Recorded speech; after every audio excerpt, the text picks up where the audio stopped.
licenciada en diseño de artesanías. Me gusta quitarme el apellido y solamente decir que soy diseñadora.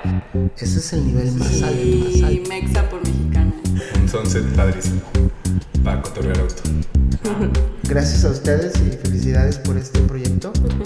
Dale. Dame chance de hablar. Llegaba a una casa, llegaba a un restaurante, llegaba a cualquier lugar. También muchas gracias por la invitación. Yes, nos he invitado, Y apreciar como esa armonía me gustaba. La universidad no se les dio. No. Para mí enseñar es un servicio. Una cosa muy bonita, muy emotiva. Romina Montaño y Diego Ruiz, dos diseñadores de artesanía que dialogan con el objetivo de definir nuestro campo laboral y hacia dónde nos dirigimos. y para esta nueva temporada, ahora sí, contamos con invitados especiales. Comenzamos. Buenas tardes, buenos días, buenas noches a todos nuestros radioescuchas. Empezamos una nueva temporada y estamos muy contentos porque tenemos un invitado estelar, el más pedido y ovacionado por todo el público, el maestro José Luis García Soriano. Bienvenido, maestro. Gracias Diego, gracias Romy, ¿cómo están?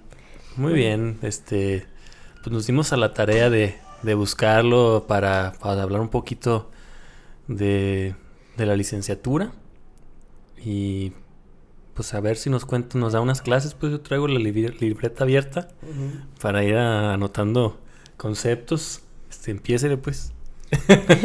No, maestro, pues me da mucho gusto que esté aquí con nosotros.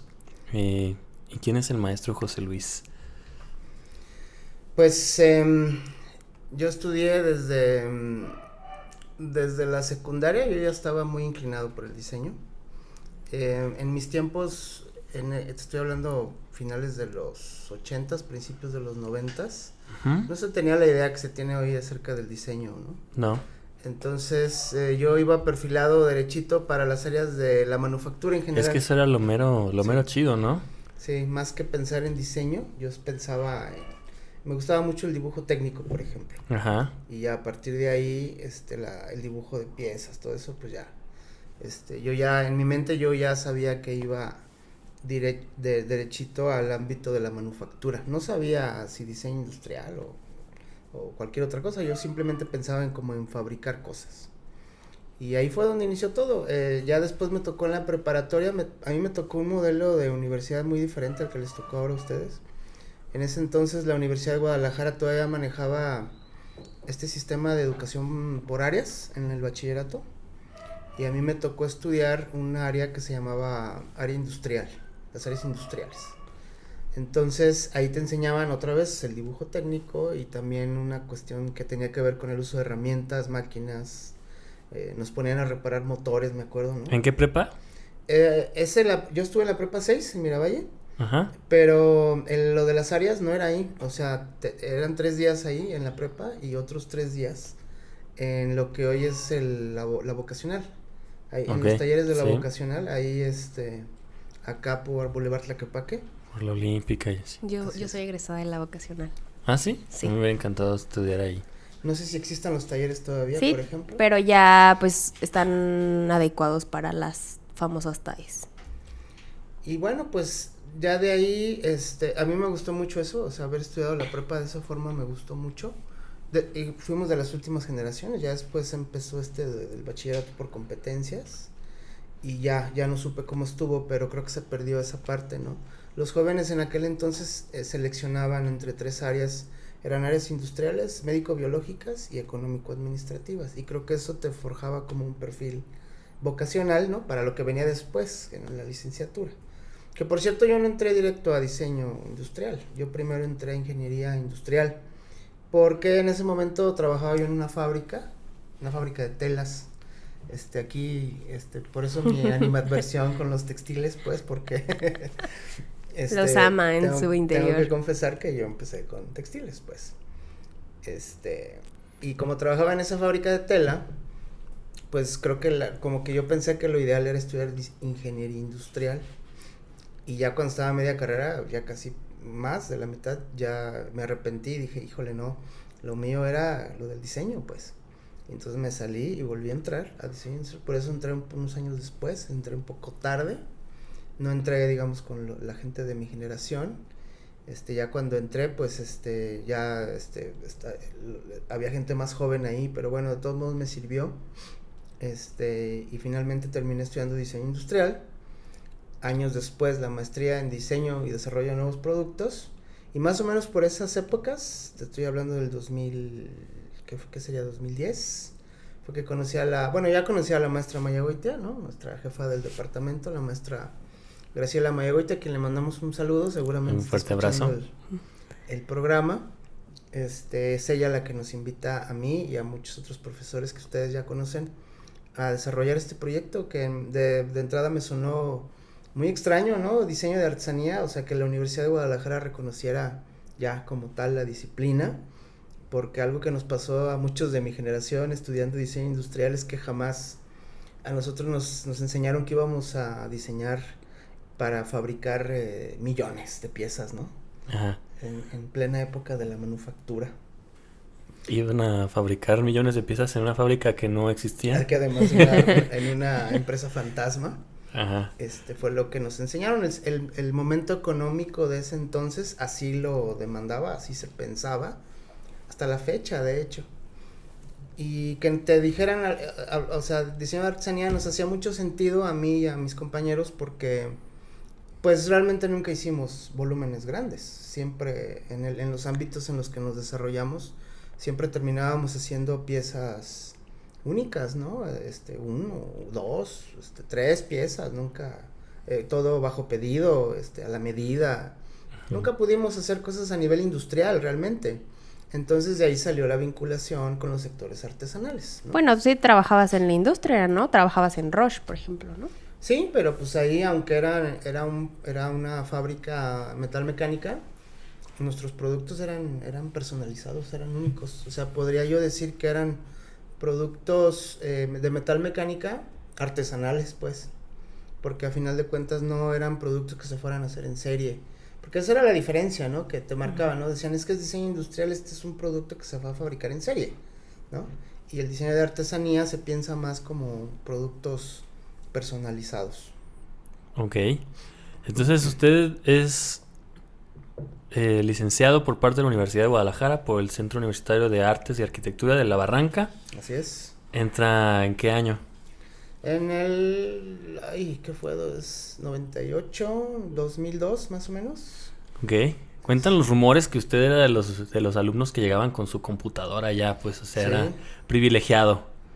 No, lo que pasa es que te digo que yo ya trabajaba. Poca gente tenía computadoras en ese entonces. Sí, de hecho, ¿con quién lo estuve platicando hace unos días? En el curso. En el curso, lo estaba comentando. Fíjate que me tocó vivir una generación bien especial en ese sentido, con, o sea, claroscuros, pues, en esa parte tecnológica. Desde niño yo tenía computadora en mi casa porque mi papá trabajaba en Hewlett Packard. Entonces mi hermano y yo crecimos con computadora en la casa desde que teníamos 7, 8 años, ¿no? No se usaba en esa época. ¿Corre en los 70s, maestro? En mediados de los 80s. Ya tenía computadora su papá. Sí, en los 80s. Sí, no, era una cosa muy extraña en ese momento, Ajá. una cosa muy rara. De hecho, esa computadora todavía la tenemos, mi papá la guarda y todavía sirve. Todo el cuarto, sí. No, era una computadora pequeña. Ok. Con muy poca capacidad, obviamente, pero podíamos escribir a máquina, pues, ¿no? Uh-huh. E imprimirlo, porque también teníamos impresora. Ah, órale. Entonces, para mí los problemas empezaron ahí, porque mis maestras de primaria no me recibían las tareas hechas, lo que nos pedían a máquina, Uh-huh. no nos lo recibían, que porque estaba hecho en computadora. Y mi papá iba a la primaria y se peleaba con las maestras y le decía, pero ¿por qué? O sea, ¿por qué piensa usted que está mal usar la computadora? Pues, ¿no? Es igual, es exactamente igual, tienes que teclear igual, ¿no? Tienes que mandar imprimir. Como que la gente en ese entonces pensaba que tú le dictabas a la computadora, ¿no? Uh-huh. Y Ok. que la computadora escribía solo era un y periódico. pensaba por ti. Sí, pues es que se desconocía completamente el uso de la computadora, ¿no? Pero bueno, llego a la licenciatura y... ¿Ya tenía mis Corel maestros- 98? Mis maestros no sabían utilizar los programas. Ajá. Tampoco tenía computadora. Y entonces, Empezó la envidia. así es. y no nos recibían los proyectos renderizados, no nos recibían los planos impresos en plotter. Era una cuestión de que nos daba mucho coraje, ¿no? Ajá. Y termina la licenciatura, maestro, y ¿cuáles fueron los primeros proyectos que desarrolló que dice que son como artesanales? ¿Piezas únicas? Pues principalmente en el sector mobiliario, fue como mi primera incursión. Sabes que yo tuve oportunidad de trabajar en el servicio social. Tuve buena suerte, creo yo, porque me inscribí a un programa en donde la universidad tenía esta vinculación con la conformación del clúster mueblero de Ocotlán. Entonces, yo tuve la chance, pues, de ir a trabajar con los artesanos. ¿Qué es un clúster? ¿Qué es el clúster? El clúster mueblero de Ocotlán todavía existe. Ok. Ahí en Ocotlán tú sacas un pasto y sacas un mueblero. Sí. Entonces, desde aquellos entonces, pues todo el municipio se dedicaba a la fabricación de muebles. Entonces el gobierno y las cámaras de comercio lo que les decían era, oigan, ¿por qué están compitiendo entre ustedes? Por ejemplo, hay, no sé, 50 talleres, ¿no? 50 fábricas. Ajá.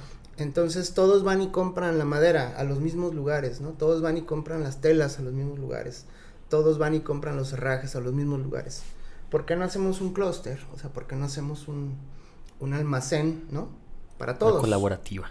Así es. Y entonces ahora compramos madera, pero para todos. La compramos, en vez de comprar camionetitas de media tonelada, vamos comprando trailers completos, ¿no? De madera de pino y aglomerados, MDF, todo eso. Ajá. Entonces, era una manera como de economizar, comprando por volumen, comprando más barato, y todo eso meterlo a un almacén, y entonces ya cada fabricante ahora sí, ya nomás iba y sacaba lo suyo, ¿no? Sí. O sea, con tus vales, tus órdenes de compra. Y ahí hizo el servicio social. Ajá, entonces todos los fines de semana me iba a Ocotlán, agarraba mi camión, y me iba todo el sábado y todo el domingo a trabajar con ellos, en el sentido de poderles ayudar a optimizar los recursos, pues. Ahí fue donde aprendí toda esta cuestión de los sistemas ERP, ahí fue donde aprendí a utilizar el SolidWorks, ahí fue donde aprendí a optimizar muchos, pues, de los recursos empresariales para la fabricación de muebles. Que, pues, te digo, muchos de esos muebles eran artesanales, pues, porque se hacían en tirajes muy pequeños, pues, ¿no? Sí. Entonces, mucho mueble tapizado, sí, pero también mucho mueble tallado, mucho mueble con, digamos, como tipo antiguo, digamos, ¿no? Con acabados tipo antiguo. Entonces, ahí fue como nuestra primera incursión y darnos cuenta, pues, de que no todo era fabricación industrial. Sí. Ahí comenzó tu amor por los muebles y tu rivalidad por los textiles. Curiosamente, fíjate, y Mario sabe, ya platicarán después con el maestro Mario. Curiosamente maestro no soy Mario. amante de los muebles, de hecho a Mario le da risa que la industria me jaló, ¿no? Hacia el tema de los muebles, aun cuando yo realmente no. A mí realmente lo que yo siempre disfruté más fue el tema de metalmecánica, siempre me gustó mucho, era lo que más me gustaba. Y lo de los muebles fue algo que toda la vida me estuvo jalando, ese fue como hasta la fecha. Hasta la fecha. Después de eso, y por los contactos que surgieron ahí, a Mario y a mí nos empezaron a hablar de CONAFOR, de la Comisión Nacional Mario, Forestal. el maestro Mario también hacía trabajo en... Es que fueron juntos a la universidad. Sí. El maestro Mario, Ocotlán. él sí desde el principio fue de los muebles, o sea, él sí, su vocación era directa hacia los muebles. Te digo que lo mío fue más como por accidente, por estar ahí involucrado, pero no era como mi gusto. Y hasta la fecha, digo, lo hago, pero realmente no es lo que más me gusta en el ámbito del diseño y de todas sus ramificaciones. Entonces, te decía que de ahí salieron contactos para lo que después fue el trabajo con la Comisión Nacional Forestal, donde ahí sí ya nos mandaron a toda la República a trabajar con artesanos, fabricantes de muebles, principalmente en el sur del país. Y justo por esas experiencias fue que al maestro Mario y a mí terminamos acá en la licenciatura, porque fue nuestro maestro, nuestro gurú, el maestro Raúl Flores. Ajá. Por cierto, que en paz descanse, pues. El maestro Raúl Flores siempre nos dio como mucho seguimiento a nosotros, y era él el que nos nos vinculó mucho con todo ese sector y el que nos impulsó y nos volvimos especialistas en el medio, aun cuando realmente no era lo que queríamos, pues, ¿no? Y bueno, por cierto, el concurso de Dimueble fue fundado por el maestro Raúl Flores. En más de una ocasión les hemos insistido en que ese premio se debería de llamar Premio Dimueble Raúl Flores, pues, ¿no? Porque estaría increíble. Él fue padre de muchas generaciones de diseñadores. Sí, ya hablaremos con Larisa, pero también siento Sí, que... es una... Ajá. Hay muchas personas que... Digo, a mí ya no me tocó conocerlo, pero pues gracias como esta comunidad que creó, pues estaba Sí, cierto instituto. Alonso también habla mucho sobre el maestro Raúl Flores. Sí, Lo recuerda con un maestro cariño. muy duro, un maestro muy exigente, un maestro nada condescendiente, un maestro que te dejaba llorando en tus entregas, ¿no? Pero llorando bien, o sea, te hacía como muy consciente de tus fallas y te forjaba un carácter pues muy fuerte, ¿no? Que por cierto creo yo que a los maestros de ahora nos falta un poquito de eso, ¿no? Porque luego queremos ser muy condescendientes, ¿no? Con los jóvenes. Justo fíjate que ahora que hemos estado entrevistando compañeros, ¿no? Todos han concordado, por ejemplo, en que la maestra Geo, ¿no? Ha sido como parte importante como de su... Bueno, Romy, pero apenas estamos haciendo... Bueno. Es el primer capítulo, no hemos hablado con nadie. Borrón y cuenta nueva, olviden lo que digo. No, pero yo creo que sí, de cierta manera sí nos falta como un poquito de hecho, carácter como en ese sentido. De estas cositas que ustedes luego no alcanzan a ver, pero que uno sí lo ve como en la posición que yo tengo, ¿no? Es que agradezco mucho, pues, una posición privilegiada por la visión que tienes, ¿no? De todo el programa. No quiero decir nombres, pues, porque, como dices, pues, falta que hablen con ellos, ¿no? Pero los profesores mejor evaluados son los más exigentes, ¿no? O sea, los que parece ser que son como muy rudos. Sí, Ajá. También salió, por ejemplo, 2 compañeros que Modesto fue así como algo que los marcó mucho, pues, o sea, y hablamos de que Modesto, bueno, hablaremos, que Modesto es odiado o amado por los alumnos. Y ¿cómo es que llega entonces a después de hacer todo este trabajo con los artesanos, le echa el teléfono a la maestra Mayagoitia? Esa No. historia me gusta, Te digo que fue una casualidad porque justo estando yo en la maestría, en el año 2010, yo fue cuando ingresé a la maestría, la maestra Mayagoitia era la coordinadora de la maestría. Okay. Y justo cuando yo terminé la maestría en 2012, ya desde el 2011 ya se venía ella perfilando para el Centro Universitario de Tonalá, ya la habían invitado. Y entonces ella se topó con esta cuestión de que, pues, ¿a quién me voy a llevar, no? En ese momento, los maestros, todos los maestros que ya estaban habilitados en Quad, no creas que tenían como, no querían irse para allá, pues, o sea, no era tan fácil. Tú a cualquier profesor de aquella época, diles, pues, oye, te invito acá a Cutonalá para que inicies este proyecto, y no todos, fueron muy pocos los que realmente se animaron a venir. Entonces la maestra no le quedó de otra más que invitar a gente joven, a gente nueva, y ahí fue cuando ya, yo la parte de la docencia realmente no la tenía pensado en ese momento. Yo tenía un buen trabajo en una empresa grande, yo era gerente de diseño de una empresa metalmecánica, de una empresa importante en Jalisco, y yo decía, pero ¿y qué voy a andar haciendo yo en la docencia? Pues, ¿no? Realmente no lo tenía yo proyectado.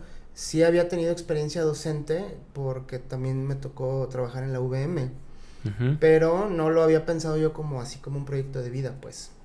Y cuando la maestra Mayagoitia nos invita, pues realmente sí ya lo empiezo a considerar como una opción de vida.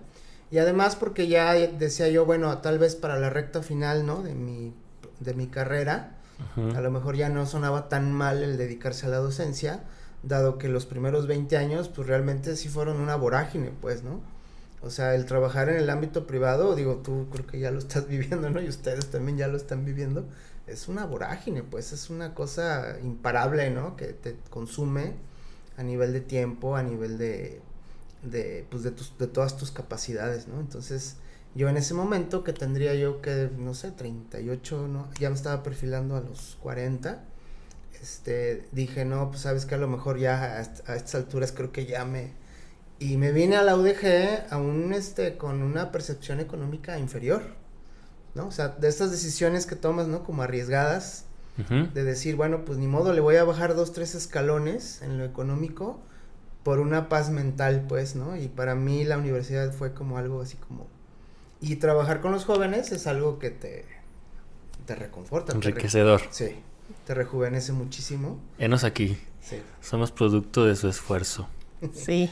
Bueno, mío y de muchos maestros. Y de muchos maestros, Sí. ¿no? Pero yo creo que más como, o sea, tú eres como el que jala más a los jóvenes, ¿no? Que por ejemplo, que incluso sabemos que hay como todo un equipo, ¿no? Pero sí has como generado esta confianza en la que como alumno puedes ir a contarte y a platicar, ¿no? Y ya platicaremos con nuestros compañeros, pero pues creo que todos tienen como una buena anécdota tuya, ¿no? Sí, justo lo primero que traté de hacer yo en Cutonalá fue, yo me di cuenta que los jóvenes no tenían identidad, ¿no? O sea, no se sentían parte del proyecto. Los jóvenes, muchos de ellos venían rechazados de otras carreras de la misma universidad, de diseño industrial, de diseño de interiores, de diseño de modas. Y entonces estaban en diseño de artesanía y no encontraban su identidad. Lo veían como algo inferior. Y entonces lo primero que traté de hacer yo es justamente tratar de como marcar ciertas pautas para que los jóvenes se dieran cuenta de dónde estaban parados realmente, ¿no? Y creo que funcionó, porque las primeras generaciones estaban muy desanimadas, pues el centro universitario empezó con muchas carencias, no teníamos talleres. Sí. Iniciamos en un terreno que nos prestaron, que ahí medio se adaptó para tener algunas clases, se compraron algunas cosas muy básicas para que sirvieran de taller. El maestro Mario se llevaba a los alumnos a su taller, porque todavía no había taller sí. de carpintería. Todavía. No, pero él se los llevaba a clases, ajá. O sea, les decía, la clase va a ser acá en mi estudio. Sí, pues justo creo que, bueno, ya platicaremos más adelante con él, ¿no? Pero fue o sea, que incluso los tenía trabajando ahí como en su taller, ¿no? Que se suscitó como este accidente. Claro, no, bueno, accidentes siempre hay, ¿no? Pero justo que fue como en su taller, ¿no? O sea, que cuentan esta historia que fue en su taller, que hubiera sido como en Santa Paula hubiera estado medio complicado y así, ¿no? Bueno, en Santa Paula no hubiera pasado porque no había. O sea, ahí no había equipamiento, no había maquinaria. Las primeras generaciones sufrieron mucho por eso, porque no tenían... No, vivían sin identidad y sin máquinas y con... Pero se solventó bien, solventó bien. Entre los maestros les echamos un montón. O sea, todos aportaron en ese sentido. Así como el maestro Mario que dijo, me los llevo a mi taller, el maestro Modesto también hizo lo mismo. El maestro Rodo también hizo lo mismo, ¿no? Se los llevaban a sus... ¿Quién era ese 11 inicial del Santa Paula? Profesores. El Vicky, sabemos que es Vicky, Vicky, ¿no? fue la primera maestra que impartió la licenciatura. La primera que se paró. El maestro Adolfo también fue de los primeros. El maestro Luis Olivares, que ya no está. La maestra Carla Jauregui también está desde el principio. Geo, la maestra Georgina. Mario. Que por cierto, la doctora Geo, a ella no le gusta que yo diga esto, pero ella fue mi maestra también en la licenciatura. Sí. Luego me regaña. También fue la mía. Hace poco contaron esa historia en el curso, sí, cierto. Sí. No sé, yo creo que no le gusta porque a lo mejor ya siente que fue hace muchos años, pues. Pero sí, ella también fue mi maestra, siendo ella muy, muy joven. Muy buena maestra también, ¿no?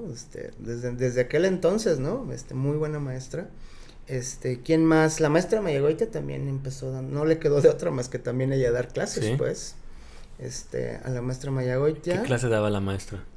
Fundamentos, ¿no? Fundamentos del diseño en la primera generación. Yo no llegué con la primera generación, yo llegué hasta que los chavos pasaron a cuarto, la primera generación. La primera generación. O sea, un año después, ¿no? Porque la primera generación 2012A primero, 2012B segundo, 13A tercero y yo llego en 13B, ¿sí? Y es ahí cuando llego yo.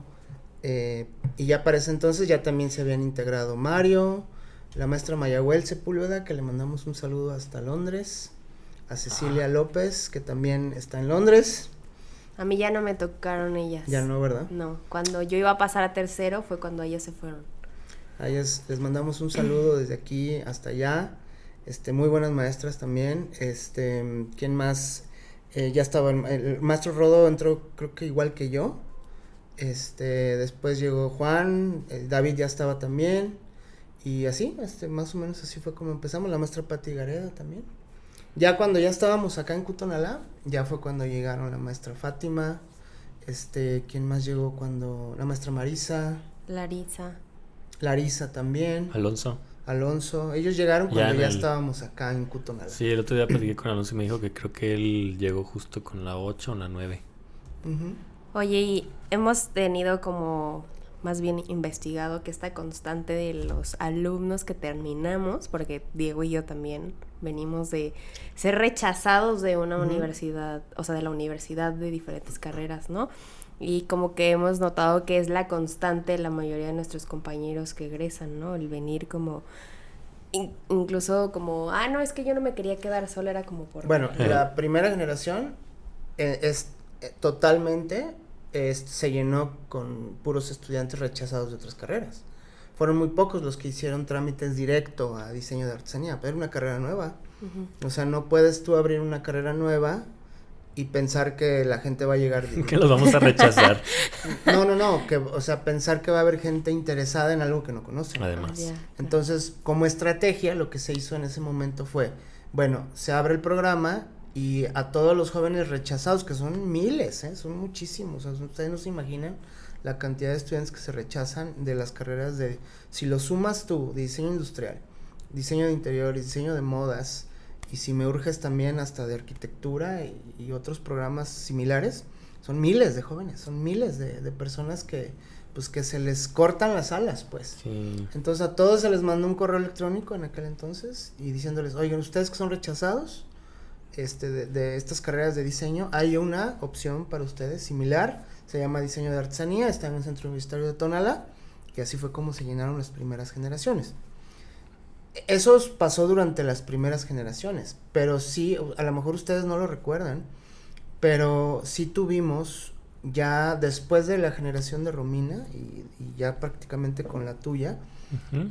Sí tuvimos unas 3 o 4 generaciones, tal vez más, donde ya no tuvimos rechazados, ya no aceptamos cupo disponible. Incluso ya estábamos al revés, ya teníamos rechazados, ajá. ¿no? Sí. Empezaron a ver que un rechazado, 2 rechazados, 5 rechazados, 10 rechazados, y lo más que yo recuerdo fue una generación donde tuvimos 30 rechazados. Órale. O sea, el doble de lo que ajá. recibimos, que para nosotros es mucho. Oye, y cuenta una personalidad anónima que después nos dirá quién fue, que ya estando dentro de la licenciatura tuvieron que recortar a unos... como 10. Que hubo justamente esta apertura de cupo disponible, pero que fueron más de los que podían recibir. La 9ª generación. Ajá, entonces que cuando llegaron contigo fueron al curso de inducción, pero les dijeron es que hay límite y tuvieron que rechazar a alguien. No, ese dato no, tal vez lo están interpretando mal. Anteriormente nosotros recibíamos 40 estudiantes por generación. 40. No sé si a lo mejor lo están confundiendo con eso. Y en la administración del maestro Villanueva, del doctor Villanueva, nos citaron a reunión a todas las carreras pequeñas del centro universitario, diseño de artesanía, historia del arte y estudios liberales. Y nos preguntaron si podíamos bajar el cupo a 30, por una cuestión de que tuviéramos como un filtro inicial, ¿no? Y que no hubiera tantos espacios, digamos, para rellenar, ¿sí? Y que fueran menos.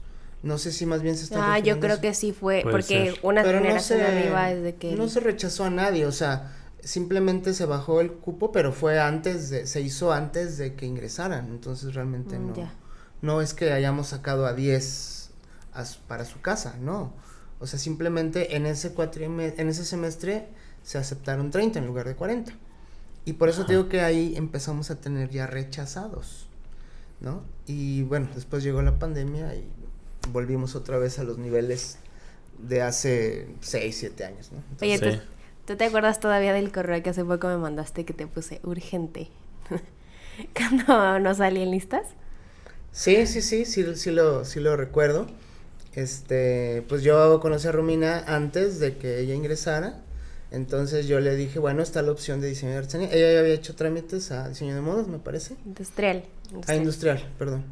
Y entonces le dije, bueno, ya había hecho trámites a industrial. Le digo, si no sales, le digo, pues, me buscas. Porque acá en diseño de artesanía, pues, el programa tiene un tronco común con todas las carreras de diseño, ¿no?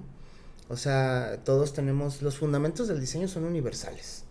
Entonces, todas las carreras de fundamentos, de interiores, de modas, arquitectura, industrial, gráfico, todos empiezan con lo mismo, geometría, dibujo artístico, ¿no? Técnicas de representación, fundamentos del diseño, ¿no? Ergonomía. Sí.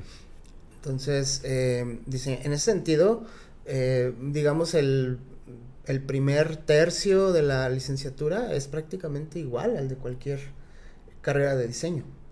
Entonces, pues realmente estos perfiles son muy afines, ¿no? Alguien que quisiera estudiar diseño industrial o diseño de modas o diseño de interiores, es muy factible su perfil para el de diseño de artesanía, porque, o sea, prácticamente está orientado hacia lo mismo, ¿no?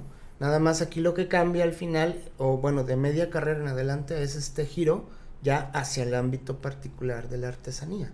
Pero a final de cuentas somos un programa de diseño como todos los demás, ¿no? Sí. Oye, bueno, el otro día le contaba a Diego que tienes como un escrito que pusiste un día en el grupo de diseño de artesanías de que pedían una caja con... no, sí. Es que no Baúl. recuerdo. Ajá, un baúl. Sí, pues son de esas pautas que les comentaba yo, que como tratando de darle identidad, ¿no? A los jóvenes, pues, que yo los veía, pues, que les faltaba identidad, que les faltaba saber hacia dónde se dirigían. Pensaba yo en esto, ¿no? Que cuando a un diseñador se le pide hacer algo, ¿no? No recuerdo cuál era la descripción, pero era así como que un baúl decorado, taraceado, decorado con elementos simbólicos de Olinalá, Guerrero, ¿no? O sea, una descripción así muy de artesanía, ¿no? Con acabados, incrustaciones de hueso, ¿no? Y plumas y no sé qué tanto le puse yo ahí.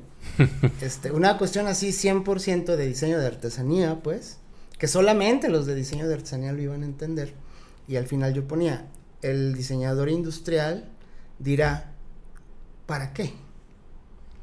El diseñador de artesanía dirá, ¿para cuándo? ¿Sí me explico? Sí. O sea, como tratando de decir, o sea, nosotros sí entendemos ese lenguaje, pues, ¿no? Yo conozco a los diseñadores industriales y sé que todo eso no lo van a entender, pues. ¿Sí me explico? O sea, no, todo ese significado, toda esa tradición, la técnica tradicional, no la van a entender, porque nosotros acá sí la estudiamos, ellos no. Entonces ellos van a preguntar, ¿y esto como para qué, no? O sea, ¿quién lo pidió, no? O sea, y acá no, es pues sí, ¿para cuándo, no? ¿Para cuándo lo quieres, no? Tratando de dar como esta identidad, este empuje, ¿no? A los jóvenes. Pues creo que sí funcionó porque muchos jóvenes ahí lo estuvieron comentando. Sí. Vi incluso varios que lo replicaron en sus propios perfiles. Eso me dio mucho gusto, ¿no? Hubo alumnos que lo copiaron así tal cual y lo pegaron en sus muros, ese comentario. Y y dije yo, pues sí, o sea, creo que sí funciona. Ese tipo de cosas funcionan mucho, ¿no? Hazle tu pregunta. ¿Cuál, oye? La que tenías anotada. Ah.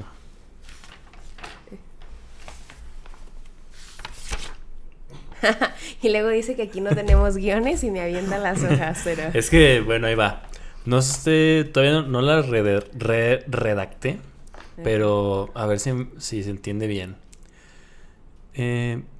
Maestro José Luis, ¿qué es dirigir a un grupo de jóvenes diseñadores por un camino que no es meramente el diseño industrial? Pues creo que... o sea, bueno, de hecho, sabes que todo comienza con uno mismo. Cuando la maestra Mayagoitia me invita a mí y a otros profesores, yo creo que lo primero que nos preguntamos fue eso, o sea, como tratar de entender, ¿no? por dónde iba este tema del diseño de artesanía, un programa nuevo en la universidad, un programa nuevo en la región, un programa en el que yo me fui dando cuenta que nadie lo quería agarrar bien, o sea, por los cuernos. Me puse a hacer yo una investigación cuando recién me enteré del programa y me di cuenta que sí se trataba el tema en otras universidades, pero no lo trataban de la misma forma, incluso lo trataban como con cierto temor. Siempre existe mucho este cuestionamiento, ¿no? De si el diseño debe de incursionar con la artesanía y que si la innovación y que si la tradición.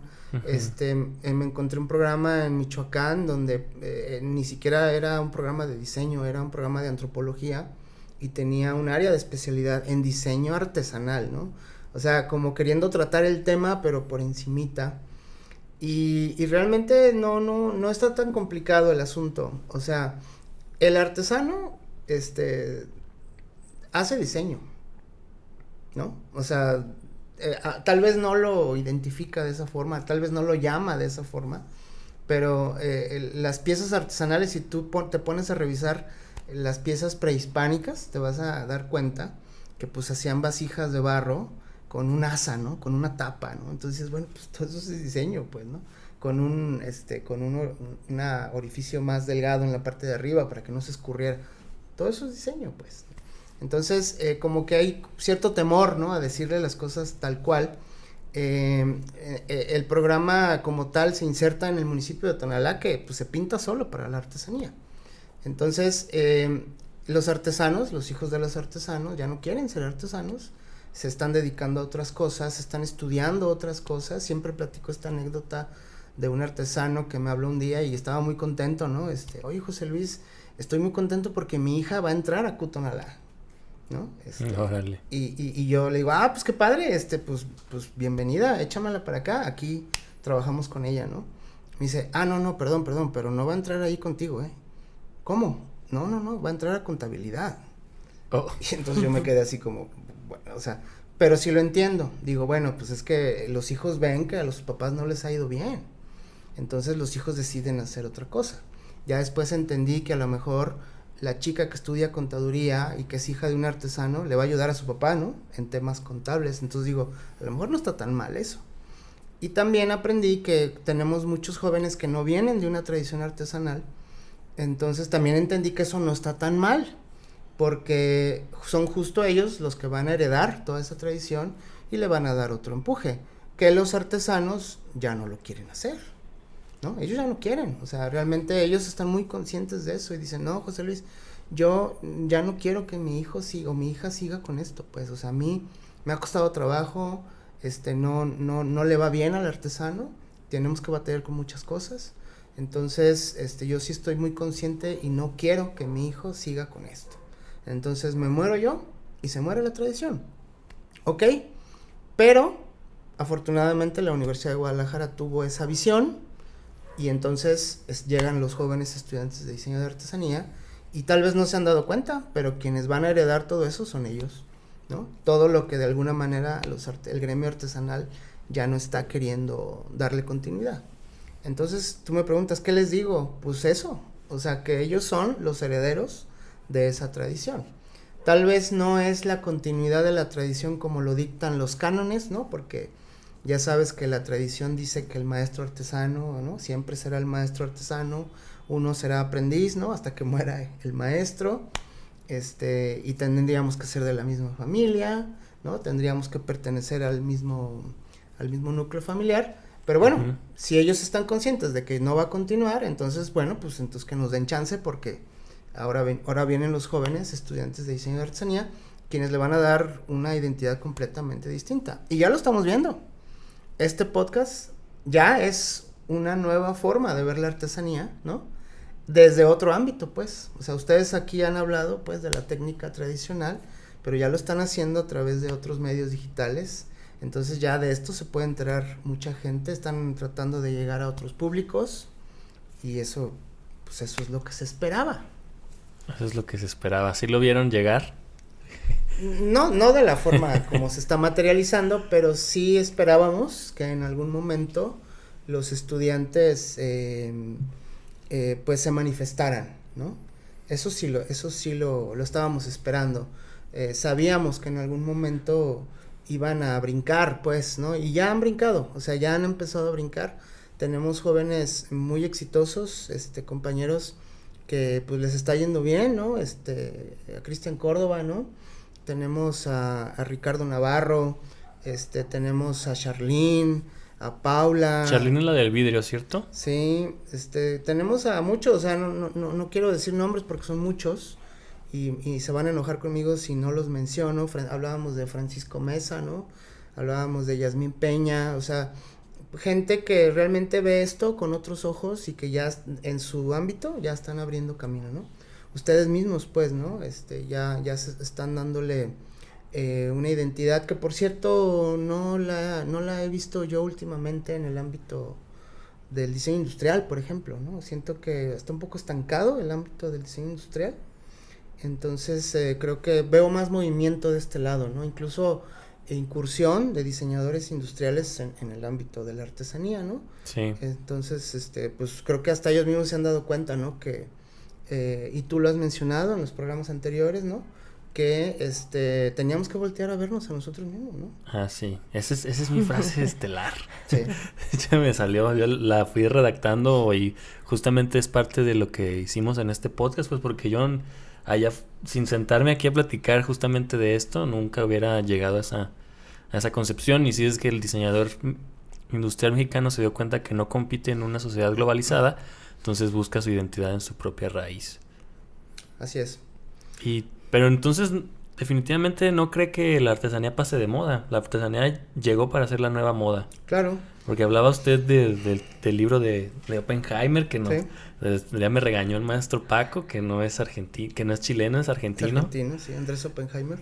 Y también hemos hablado aquí cómo los procesos artesanales llegan a un punto de meditación, en el que está en un proceso de concentración, en el presente, quieto, que es a veces lo que la sociedad contemporánea demanda.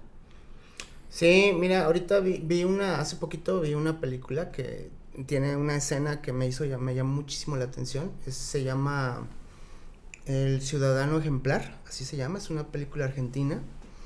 Este cuate es un escritor que hace su éxito no en Argentina, sino en España. Uh-huh. Y lo invitan de su pueblo en Argentina, ahorita no recuerdo el nombre del pueblo, lo invitan para que sea el ciudadano ejemplar, ¿no? Le van a dar un reconocimiento, pues, por su trayectoria literaria. Es un escritor muy famoso, pues, en Europa, y lo invitan en su pueblo. Entonces, eso es dentro de la trama de la película. Sí, pero hay una escena en la que él regresa y lo invitan a que se entregue un premio de pintura. Y hacen ahí un concurso de pintura en el municipio, en el pueblito, pues, y lo invitan para que sea el juez, y siendo él como una personalidad, pues, ¿no? Le invitan para que él sea parte del juez, del jurado, y que se entregue este premio de pintura. Pero el alcalde del pueblo le dice que el premio ya está arreglado. Uh-huh. O sea, que ya se tiene al ganador, ya sabes, ¿no? A la hija o al hijo de fulanito, porque hay que quedar bien con él. Y entonces este cuate se enoja muchísimo, ¿no? Y les dice, son ustedes todos unos idiotas. Dice, la cultura no necesita nada. O sea, la cultura se da solita. La artesanía es una manifestación cultural. ¿Sí me explico? Sí. Y se va a dar, la apoyes o no la apoyes, hagas un concurso o no hagas un concurso. ¿Sí me explico? Sí. De hecho, la artesanía se dio antes de que llegaran los españoles a México, ¿no? Nunca Correcto. Nadie la pidió y ya estaba. ¿Sí me explico? La tradición, la manifestación cultural se da. O sea, los pueblos no necesitan nada. Es propio del ser humano. Así es.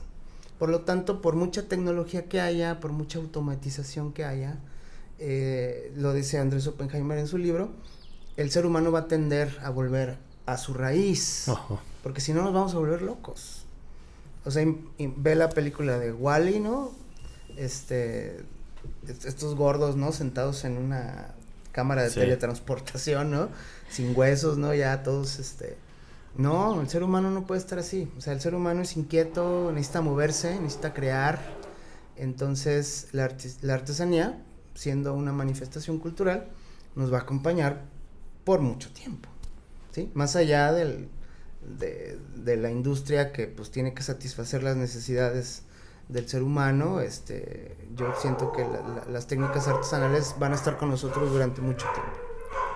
Sí, maestro, volviendo un poquito para atrás en su historial académico como estudiante, ¿recuerda algún proyecto que haya realizado que esté dentro de del archivo secreto del maestro José Luis, que quiera compartirnos ahorita algún diseño que sea como... Sí, tuvimos uno muy bueno que por cierto me tocó la oportunidad de hacerlo con el maestro Mario. Uh-huh. El agave nos marcó. El agave los marcó. Sí. Ok, literal. Tuvimos un maestro, el maestro Marco Chávez Lecuanda, del CUAD. Todavía está trabajando ahí en el CUAD. Un saludo para el maestro Marco, uno de nuestros mejores maestros del CUAD. Este maestro un día llegó, estábamos ya en séptimo semestre o en octavo. Ajá. Y este maestro llegó un día y nos dijo, traigo un proyecto para ustedes, vamos a trabajar con fibras de agave. Y todos nos quedamos así, ¿qué? ¿Qué es eso? O sea, no sabíamos qué era. Nunca habíamos escuchado hablar de eso. Habíamos escuchado hablar del tequila, ¿no? Y del agave, pero no sabíamos nada absolutamente de las fibras de agave. Y entonces, pues no sabíamos de qué se trataba y el maestro así como que, pues justo es eso lo que necesito que hagan. Investiguen qué es. Y lo primero que hicimos fue irnos a Tequila. Uh-huh. Entonces tocamos la puerta de una tequilera y nos abrieron y les preguntamos, oigan, ¿qué es el bagazo? ¿Qué son las fibras de agave? Y nos dijeron, pues es todo ese cochinero que está ahí, ¿no? Y ya nos enseñaron y empezamos a trabajar con las fibras. Nos dimos cuenta pues que era un material abundante, eran todos los residuos, ¿no? Que quedan después de la extracción de los jugos para el tequila y para las mieles de agave, la inulina.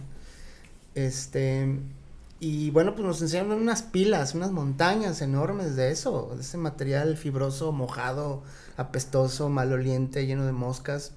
Y me dijeron, es eso. Entonces el maestro lo que quería era ver qué podíamos hacer con eso. Y ya, pues nos lo trajimos a Guadalajara, nos trajimos unos costales, empezamos a investigar qué se tenía que hacer.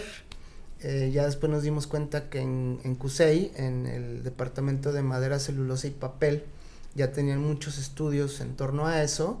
Le mandamos un saludo al maestro Gabriel Fuentes, que nos ayudó desde aquel entonces. Él nos explicó que había que lavar el bagazo, que había que quitarle el azúcar, que había que bañarlo con sosa, ¿no? Cosas de ese tipo, para dejar la fibra así natural, ¿no? Tal cual, y quitarle pues como todas las bacterias y todas las cosas. Y entonces hicimos un proyecto que fue ganador en esa edición de los proyectos de diseño del CUAD, porque desarrollamos todo un sistema, todo un procesamiento para limpiar el agave, entre ellos también un triturador para, más que triturador era como una especie de separador de fibras, ¿no? Le llamábamos nosotros un desmedulador. Desmedulador, y ese proyecto, como proyecto de diseño industrial, fue un proyecto reconocido. Ahí, también hay que mencionar aquí que, así como acá hay especialidades en textiles, madera y cerámica, ajá, en aquel entonces era bienes de capital, bienes de consumo y bienes de equipamiento público, eran las tres especialidades de diseño industrial, que por cierto, bienes de capital, nada más estábamos el maestro Mario y yo, nomás había dos. Todos los demás se fueron a bienes de consumo. Bienes de consumo es todo lo demás, o sea, muebles, sillas, indumentaria, ¿no? Electrodoméstico, todo lo que se consume. Sí. Y bienes de capital es diseñar productos para fabricar productos. ¿Sí me explico? Por eso hicimos este sistema, esta máquina desmeduladora de fibras de agave. Y entonces, pues, tú veías la muestra ahí toda llena de sillas y de muebles y de, pues, ya sabes, ¿no? Productos de diseño industrial. Y esta máquina llamaba la atención mucho. No la hicimos realmente, fue un prototipo, pues, que hicimos a escala. Pero llamaba mucho la atención porque resaltaba entre todo lo que se hacía ahí, pues. Sí. Entonces los maestros vieron eso y dijeron, es que todos hicieron lo mismo, pero estos cuates no. Estos sí se pusieron a investigar y nos dieron ese reconocimiento. Que después su tesis de maestría también tiene que ver con el agave, ¿no? No nada más eso, en la tesis de maestría retomamos eso, el maestro Mario hizo paneles, para decoración, paneles para muros, con la fibra de agave. Yo hice paneles de filtración para aire, para los equipos de aire acondicionado, también con fibras de agave. Pero no nada más fue eso. Ese proyecto yo lo metí en mi currículum, en mi portafolio, y fue cuando yo lo llevé a la fábrica esta que les decía, Metalmecánica, que hacíamos justo proyectos para la industria del agave. Entonces cuando vieron ese proyecto, pues inmediatamente me contrataron. Por eso te digo que el bagazo nos marcó, pues, porque no nos dábamos cuenta, pero a partir de ese proyecto salieron un montón de oportunidades. Sí, todavía hasta la fecha y siguen hasta trabajando. la fecha nos siguen buscando para eso. Pues aquí, de Hace hecho... Paco, tuvimos una consultoría de unas personas que querían poner una recicladora. Y yo dije, sí. mis socios tienen un proyecto, ahí van, ¿no? Está documentado, están ahí nuestras tesis de eso y pues no sabíamos que eso, y creo que ese se volvió nuestro proyecto emblema. Su proyecto emblema. Sí. ¿Y el anti-emblema? Que por cierto, ese proyecto emblema, podríamos tratar de replicarlo acá en diseño de artesanía, porque justo esas fibras, ya lo hemos hecho, sí hemos tratado de replicarlo acá, y sí ha habido quien ha querido trabajar con las fibras de agave acá en la licenciatura de diseño de artesanía. Se pueden hacer muchas cosas también con ese material. Sí. Antiemblema, pues, ¿qué será? El peor proyecto que hayas tenido en la licenciatura, del cual te hayas arrepentido y digas, ¡ay! No, yo tuve un... es que todo es lo que que era hagas, ñoño en la universidad. todo lo que hagas en la vida, por mal que te haya salido, te termina funcionando. Yo trabajé un par de años en la industria electrónica. Y dices tú, pues, ¿qué tiene que ver, no? Creo yo que así como si hablamos de tropezones, creo que ese fue un tropezón para mí en mi trayectoria, pero es que ahí fue donde aprendí a usar el Excel. Y el Excel, digo, aquí muy poca gente me va a entender. Le mando saludos a Paola, a mi amiga Paola Corona, que por cierto es la coordinadora de planeación de la Universidad de Guadalajara. La maestra. La gran maestra. Ah, También fue es su fan. maestra de ustedes. Sí, De sí, Es fan de Es fan del Satenia. ella de sí me Satenia. entiende cuando digo esto de que cuando aprendes a diseñar en Excel, escucha, aprendes a diseñar en Excel, ya no hay vuelta atrás. O sea, ya el mundo cambia, pues, porque ahí es donde te enteras de los números, ¿no? Del dinero. Y es un poquito como diseñar pensando en los costos, pues, por así decirlo. Y Paola me entiende porque ella misma lo ha mencionado también en sus clases, ¿no? Sí. Que ya cuando aprendes a diseñar en Excel, realmente te vuelves una persona, un diseñador que ya vale por dos. Porque aparte de resolver la parte técnica, la parte formal, la parte de la fabricación, si ya estás pensando además en el costo, en los números, ya, o sea, prácticamente ya estás del otro lado. Ese es un súper diseñador, ¿no? El que al mismo tiempo que va diseñando va pensando en el costo, va pensando en el precio, va pensando en la estrategia comercial. Y eso después se volvió también mi área de especialidad. El tema de las estrategias comerciales y los costos se volvió mi tema. Entonces, fíjate, a partir del tropezón en la industria electrónica, porque esos cuates son bravísimos para los costos. O sea, la industria número 1 en Jalisco es la industria electrónica. Sí. Esto mucha gente no lo sabe. La gente, si tú le preguntas, oye, Jalisco, ¿como para qué es bueno? Te van a decir, pues el tequila, ¿no? Te van a decir los restaurantes, ¿no? El turismo. No. La industria número 1, por mucho, es la industria electrónica en Jalisco. Pero es una cosa abismal. O sea, la industria electrónica en Jalisco es así. Y la que le sigue, que creo que es la del turismo, es así. Órale. O sea, del 1 al 2 hay una diferencia abismal. Sí, me imagino. Entonces, a partir de ese error, o de ese que yo sentía que estaba en un lugar que no debía de estar, porque pues no tenía nada que ver con lo que yo hacía, después me lo traje acá al ámbito artesanal. Del diseño. Del diseño, y pues realmente, pues creo que nos ha servido mucho. Ya. Oye, hay como una pregunta que tú como coordinador creo que nos podrías ayudar. Digo, antes de la que creo que Diego está pensando, es que pues nosotros hemos tratado de definir qué hace el diseñador de artesanía, ¿no? Y también cómo salimos y ahora qué, ¿no?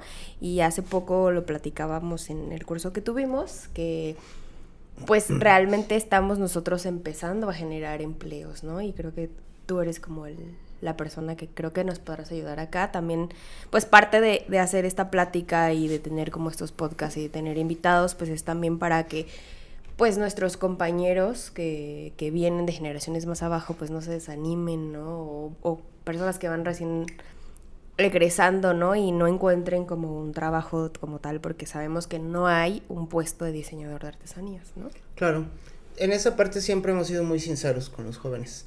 Y yo lo comento incluso cuando me toca hablar a las prepas, porque nos invitan mucho a hablar a las prepas, ¿no? Para explicarles y hablarles de la carrera. Yo desde ahí les digo, si tú escoges una carrera pensando en el dinero, pues te vas a ir por los lugares comunes, te vas a ir por administración, te vas a ir por abogado, te vas a ir por medicina, ¿sí? O sea, si esa es tu preocupación, el dinero, ¿no? El retorno de la inversión o de qué vas a vivir, aún teniendo dinero, vas a ser miserable. Porque estás haciendo algo que no era realmente lo tuyo. Aún teniendo dinero, O sea, vas a ser miserable. Entonces, los chavos que estudian diseño de artesanía son chavos bien valientes. Porque son chavos que están haciendo lo que les gusta. El dinero, y esto también lo dice Simon Sinek, ¿no? El dinero siempre tiene que ser un resultado.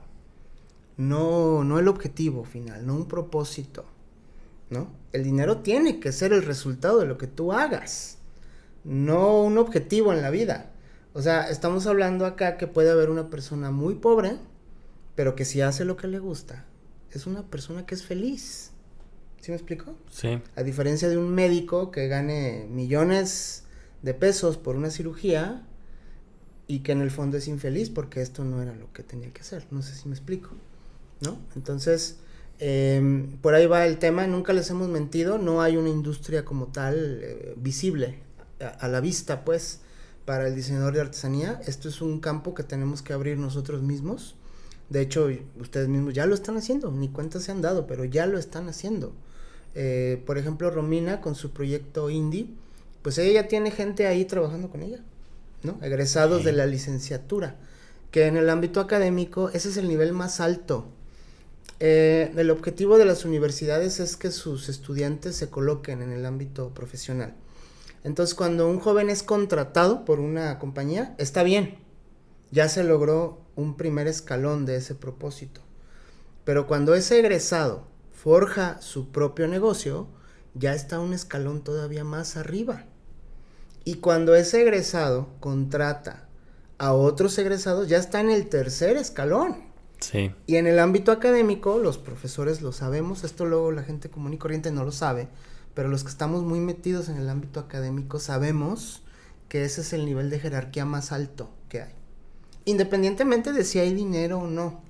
¿Sí me explico? El solo hecho de que un egresado forje un ámbito profesional y al mismo tiempo le dé cabida a otros, ese es el nivel más alto, ¿sí? Entonces, nosotros siempre hemos sido muy claros con los jóvenes. No hay un ámbito profesional reconocible. La gente no va a poner en el periódico un anuncio que diga se solicita diseñador de artesanía. Te podría decir yo, en los siguientes 10 años no lo va a ver. ¿Quiénes lo van a llegar a poner? Ustedes mismos. Dentro de 10 años, ¿no? Cuando ya la profesión esté, digamos, más visualizada, que esté más reconocida por ustedes mismos, por las generaciones que vienen.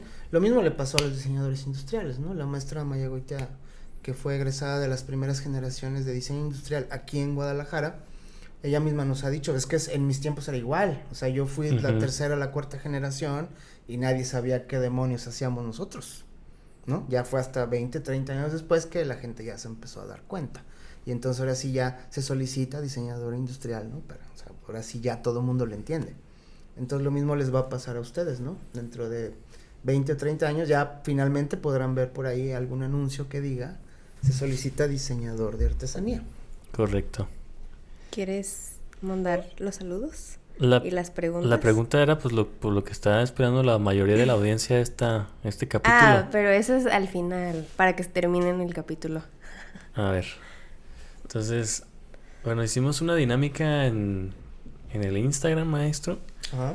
Hicimos como que nos pidieran preguntas. Y bueno, tenemos aquí ¿cómo libero mi servicio social? ¿Cómo hago mis trámites para titulación? Maestro, soy un artículo, ¿qué puedo hacer? Estamos de vacaciones, va a decir José Luis. Regresamos el 8 de agosto. Aprovechando ese comentario del artículo, déjenme decirles que el puesto de coordinador de carrera es una posición en la que es un poquito triste en este sentido de que o sea, digamos, la gente que va conmigo todo el tiempo. Para la gente que no estudia en UDG, un artículo es cuando estás a punto de un pie fuera de la universidad y el otro pidiendo ayuda. Que repruebas la materia varias veces, pides tu carta perdón y aún así vuelves a repetir la materia. Mis verdaderos cuates dentro de la licenciatura, mis verdaderos amigos, pues, a quienes me visitan más frecuentemente, son todos los chicos que tienen algún tipo de problema. Ajá. El puesto de coordinador de carrera, no sé, por alguna extraña razón, no te permite estar con los buenos, o sea, con los chicos buenos. Ellos jamás en la vida se paran en la coordinación, para nada, ni por un justificante. Los estudiantes buenos, los que atienden bien sus temas, los que tienen buen promedio, los que son también, que le echan más ganas, todo, esos jamás en la vida. Ni conocen el centro. Ajá, por ejemplo, voy a balconear aquí a nuestra amiga Paula Canudas. Paula, ella va y va. Era muy ñoña, ¿no? Ella jamás en la vida se paró conmigo, para nada, ¿no? ¿Por qué? Porque pues son estos chicos que tienen todo muy bien controlado, pues, y entienden muy bien todo, buen promedio, un perfil, digamos, muy dispuesto para la educación. Pero mis cuates, mis compas, así, como decimos en el medio de agarrón de nalga, pues, son los chavos que tienen algún tipo de problema. Esos son los que están todo el día ahí conmigo y son ellos a los que más frecuento, pues, y son los que, pues, trato de ayudarlos, ¿no? Pues esa es la chamba, pues, del coordinador. Entonces. Muy buena chamba, maestro. ¿Tú estuviste alguna vez sentado ahí en esa silla pidiendo perdón de artículo? No. No. Una vez estuve pidiendo prórroga de entrega bueno, estaba como desesperado porque mi silla no quedaba, pero no, nunca estuve. Esa famosa silla que aquí el Inge te ayudó. Así ya, sí, así del proyecto de Clara Porcet. Pero eso ya era de maestro, no de coordinador. Sí, o sea, dentro de una materia era. sí, pero yo hablo de todos los estudiantes, pues, ¿no? Sí, no.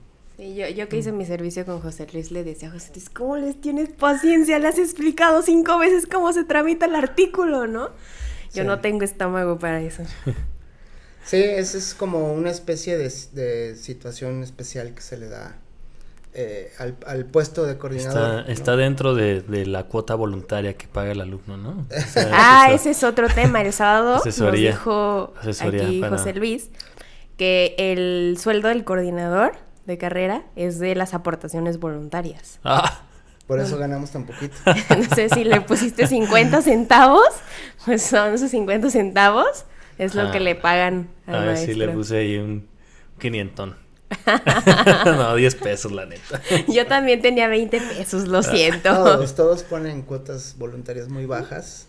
En la Universidad de Guadalajara, pues se entiende, ¿no? Siendo la universidad pública. Pero creo que sí, la Universidad de Guadalajara sí se le debería de aportar más, pues. Claro que no es el sueldo del coordinador ahí, pero la Universidad de Guadalajara tiene muchas carencias, pues. Entonces, esta cultura del aporte, ¿no? Creo que nos ha hecho falta en el país. Estamos muy acostumbrados a que todo tiene que ser gratis. Hay bueno, yo estoy con temas de historia últimamente y en la época de la Revolución, en el estado de Michoacán, si no más me equivoco, o en Aguascalientes, se pedía, la gente aportaba a las escuelas, pues era como el primer aporte al impuesto, a lo que fuera, pero a las escuelas, porque las escuelas son los que pues lo que van a formar a nuestros muchachos, pues. Ujú. Y sí, mucha... Y lo mismo pasa en la salud, por ejemplo. O sea, la gente no está dispuesta a pagar dinero por su salud Claro. en el corazón. Tus 5 pesos de aportación de ¿no? la O sea, Cruz tú Roja. si quieres que te atiendan en la Cruz Roja o en el seguro, en el civil y no quieres pagar nada por tu corazón. Pero si fuera una cirugía estética, de cambiarte la nariz, la barbilla, la ¿Cómo me vio papada, o qué? ahí sí la gente paga lo que sea. Y en el privado. ¿Sí me explico? Entonces, lo mismo pasa en la educación. En la educación la gente no quiere pagar nada porque siente que es un derecho obligatorio. Pero sin embargo, son esas mismas personas las que no quieren pagar nada, las que no escatiman en precio a la hora de, pues, de viajar, ¿no? A la hora de querer estar como en los mejores la lugares, fiesta. ¿no? En la fiesta. Entonces, sí, hay creo que falta trabajar en esa parte de la cultura, ¿no? Bueno, eso, pues le mandan saludos nuestras queridas compañeras y le pregunta a nuestra compañera Sofía. Ujú. ¿El mejor equipo del mundo va para tricampeón? Claro. Claro, por supuesto. Para los que no saben, aquí tenemos a un Sí, atlista sí, de sí. corazón.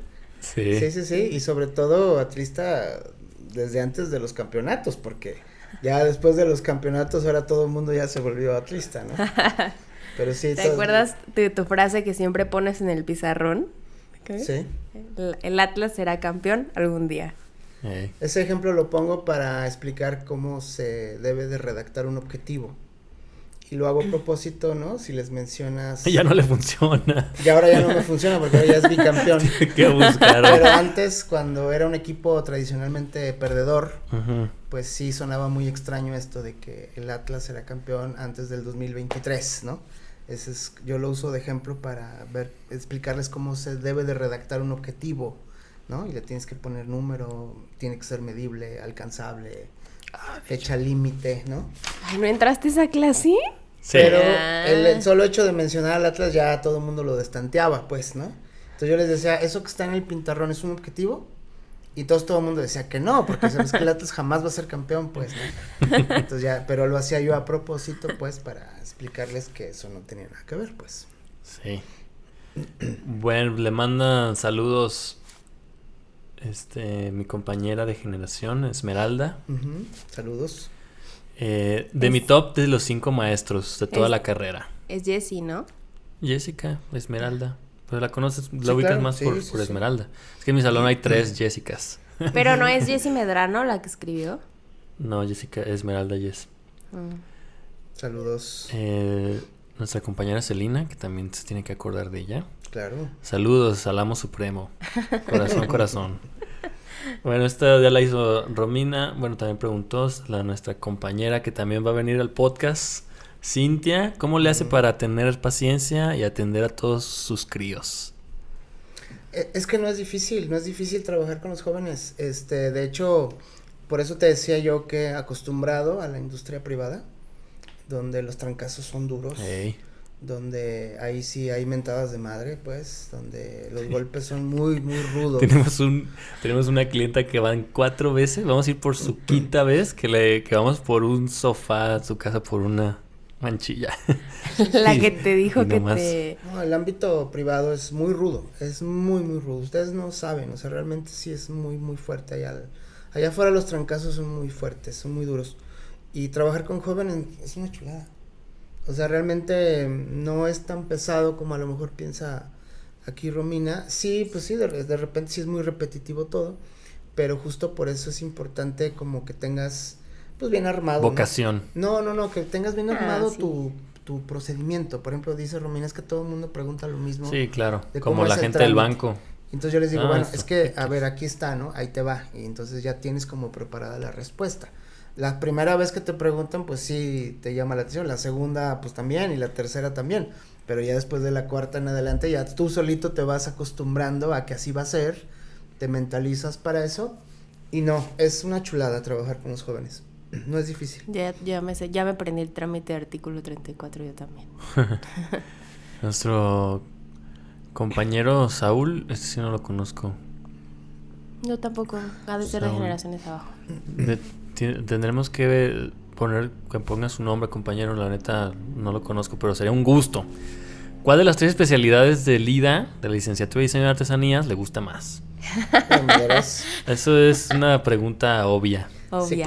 Todo el mundo lo sabe. Aquí hay el team maderas de este lado. Pero ¿no le gusta textiles más la de metales o le gustaba?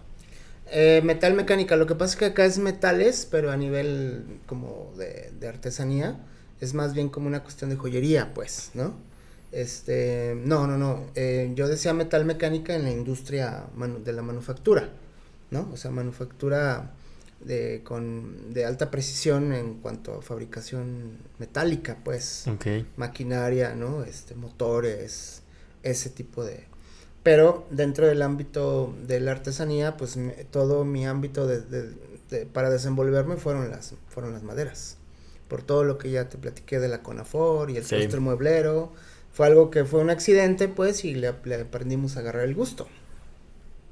Ya. Y bueno, mi compañera Alma, mi amiga Alma, ¿Sí? le pregunta que qué le inspira. Amigos que le inspiran. ¿Amigos? Sí. Ajá. Pues digamos que todos los... hay un ámbito creativo aquí en la ciudad muy importante. A mí me inspira mucho el trabajo de todos mis compañeros que han encontrado una beta pues en el desarrollo de la manufactura, ya hablando como tal de diseño de artesanía. Ustedes mismos ya mencionaron a Adolfo Navarro, ya mencionaron a Laura Noriega, ya mencionaron a todos estos jóvenes que han encontrado una vía de expresión, ¿no? A través de sus productos. Todos ellos a mí pues me inspiran, ¿no? El mismo maestro Mario que con su taller Salomón, ¿no? Que ya encontró lo que finalmente él durante tantos años quiso hacer, ¿no? Porque esa idea la tenía desde hace muchos años, no la había logrado materializar y ahora ya lo está haciendo, pues, ¿no? Está haciendo productos que no son muebles, o sea, son productos de madera, ¿no? Porque luego la gente le dices madera y en automático piensa en muebles y no, el maestro Mario ya tiene como una concepción mucho más amplia de lo que eso significa. Y todo eso en su conjunto es lo que nos termina inspirando todos los días. Y por supuesto que pues los jóvenes, pues, ¿no? Uno los ve, ¿no? Uno los ve crecer y nos da mucho gusto cuando vemos que se están desarrollando con éxito. Creo que para cualquier profesor, ¿no? Es muy importante eso. Sí, me imagino. Y ya por último, yo sé que todos están esperando esta gran pregunta, ¿no? Que hemos estado evitando decir porque yo ya sé y quería decírsela a Diego, pero me aguanté. Tú sabes la historia, tú sabes que este podcast se llama Arsatenia, que comenzó como un chiste local para nuestros colegas, pero tú sabes quién fue el creador de el acomodo de esas letras. Decisión. Sí, digo, para quienes no sepan de qué están hablando, personas que estén escuchando este podcast y que no sepan por qué se llama Arsatenia y qué tiene que ver con la licenciatura, el edificio de artesanía que está ubicado en el Centro Universitario de Tonalá, por ahí del año 2017 más o menos, 18 más o menos, se le colocaron unas letras como en una posición, ¿cómo le llamaríamos? Escalonada. Zigzagueada, las cuales a la simple vista, ¿no? Parece que dice Arsatenia en lugar de artesanía. Y esto se hizo en la administración del doctor Villanueva, cuando el doctor Ricardo Villanueva era rector de Cutonalá. Le mandamos un saludo al rector, que sabemos que sí nos escucha, nada más que no lo ha querido reconocer oficialmente en sus redes sociales. Ya aún recuerda al doctor caminando por los pasillos. Sí. A Parece. ustedes les tocó vivir su administración. Sí. Y fue en la administración de él cuando se colocaron esas letras. El doctor Villanueva se apoyaba mucho de la maestra Laura Morales, coordinadora de comunicación, y digamos que fueron ellos quienes decidieron hacer ese acomodo de letras. Y lo hicieron porque ese año en la FIL, el invitado era Madrid. En la Feria Internacional del Libro. Y el acomodo de las letras de Madrid, si ustedes van y buscan ahorita el logotipo de Madrid en la FIL de ese año, se van a encontrar que estaban acomodados de esa forma. Ajá. Entonces creo yo que ellos quisieron dar como esa misma idea, ¿no? como esa misma identidad, ¿no? En el movimiento de las letras. Que por cierto, en el ámbito pues del diseño eso es algo muy común, ¿no? Que se hagan, o sea, hablando de diseño gráfico, diseño para la comunicación, pues es muy común que se hagan esos juegos, ¿no? Y de hecho, cuando los jóvenes empezaron a reaccionar a ese acomodo, el doctor Villanueva nos hacía un poquito la burla, ¿no? De diciendo, a ver, pues, ¿qué pasó? Pues no, que sus jóvenes son muy creativos, pues, ¿qué les pasó ahí? O sea, ¿cómo es posible que no lo puedan entender, no? Entonces, porque a los jóvenes se molestaron en ese momento, ¿eh? ¿Sí? Sí, o sea, sí se molestaron, o sea, se empezaron Motín. En redes sociales empezaron a manifestarse que no les estaba gustando, o sea, que no les gustó el acomodo, que hubieran preferido algo más lineal, ¿no? Entonces, el mismo doctor nos hacía burla a nosotros diciendo, a ver, pues no, que tus chavos son muy creativos y muy... Entonces, se me hizo buen tema que lo hayan puesto como nombre para el podcast, creo que está padre el chiste, ¿no? Local, muy pocos lo van a entender, pues, pero está padre el chiste. Pero sí fue esa la razón y seguramente ahorita ya todo el mundo está googleando el logotipo de Madrid. Sí, y también ¿No? sale el edificio en Google. Sí, del edificio ya nos han escrito compañeros y amigos que no estudiaron en Cotonalá, que de repente nos escuchan y así nos pusieron de los primeros comentarios. Me hicieron googlear el edificio, ¿no? Porque pues no... Creo yo que el error estuvo en que en Madrid la M está abajo. Y luego ya te obliga como a leer hacia arriba, ¿no? M-A, o sea, ir de arriba hacia abajo. Ajá. Y creo que aquí el error fue que la A de artesanía la pusieron arriba, ¿no? Y como que no es tan natural irse de arriba para abajo, creo yo. Porque si tú ves el logotipo de Madrid de la FIL, se entiende en automático. ¿Sí me explico? Ok. O sea, nadie lo va a leer de otra forma, pues. ¿Sí me explico? Entonces creo que el error estuvo ahí. Y yo mismo en alguna ocasión se lo comenté al doctor, ¿no? Le dije, es que creo que la A la debieron de haber puesto abajo y la R arriba, ¿no? Y eso te hubiera obligado a no encontrarle como otra fórmula, pues, ¿no? Sí. Pero como lo empezaron al revés, entonces lo natural es como leerlo así, como Arsatenia, ¿no? Entonces esa es la historia del famoso Arsatenia. Si tienen reclamos, díganle al doctor Villanueva, por favor. Ey. Fue el que... No hay ningún Atasquen reclamo. las redes del doctor Villanueva para que nos escuche. Que por cierto todos me empezaron a reclamar a mí y a la maestra Mayagoite, ¿no? Y me Sí, dijeron, "No, de hecho nosotros cuando no fuimos". empezamos con el podcast, muchos me decían, pues pregúntale a tu jefe, ¿no? Él fue el que tuvo la culpa. Y yo, pues ¿por qué? Me dice, sí, Mario fue el que dijo que se pusieran las letras así. No. Y yo ahí voy con Mario, a ver Mario, que tú dijiste que las letras se pusieran así. Y ya me dijo, no. Y ya fue que te pregunté y al final... Todos los centros universitarios tienen una coordinación de comunicación. Digo, esa es parte de la estructura de la Universidad de Guadalajara, ¿no? Entonces, todas las cosas que se hagan en los edificios a nivel de comunicación, ¿no? Su imagen, los colores, el acomodo, todo eso tiene que pasar por la coordinación de comunicación y no necesariamente nos preguntan a nosotros. A veces sí nos preguntan, ¿no? Oigan, vamos a hacer esto, ¿qué opinan? Vamos a pintar el edificio de este color. Por ejemplo, cuando el mural que está en el edificio, ese mural no lo pusimos nosotros. Ese mural venía de una convocatoria de la Universidad de Guadalajara donde un artista plástico, que por cierto también es diseñador industrial, ahorita se me fue su nombre, fue el que propuso ese mural y ganó una convocatoria. Buena historia para un próximo capítulo. Y resultó... Hay una pieza sí. del mural que es mía.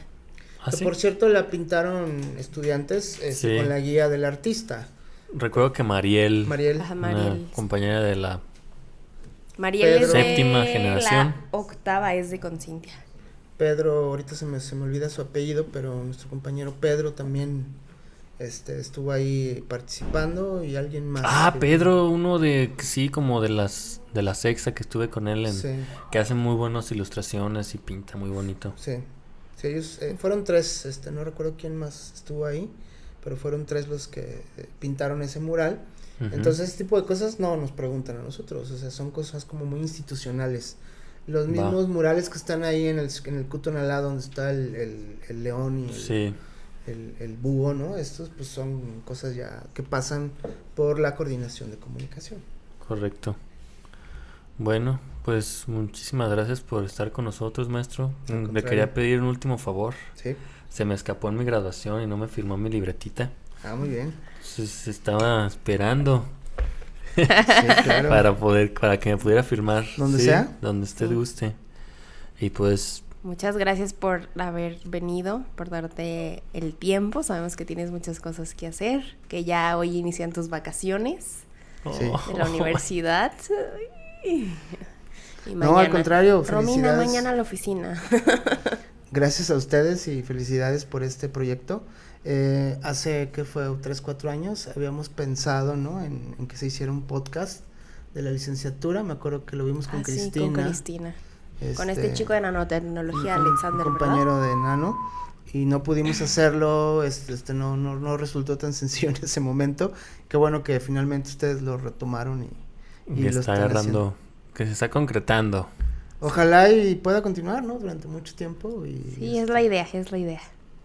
No, pues al contrario, muchas gracias a ustedes y felicidades. Y sabe, una última pregunta, maestro, ¿sabe cómo le hace la hada madrina? No. Dale. Gracias por escuchar Arsatenia. Tendremos episodio cada semana. Síganos en nuestras redes como @Arsatenia. En YouTube, en Facebook, en Instagram, en Spotify. Escríbanos un correo a arsatenia@gmail.com si quieren formar parte de nuestra audiencia. Estuvo conmigo Romy y yo soy Diezgo. Nos vemos la próxima semana. En Arsatenia.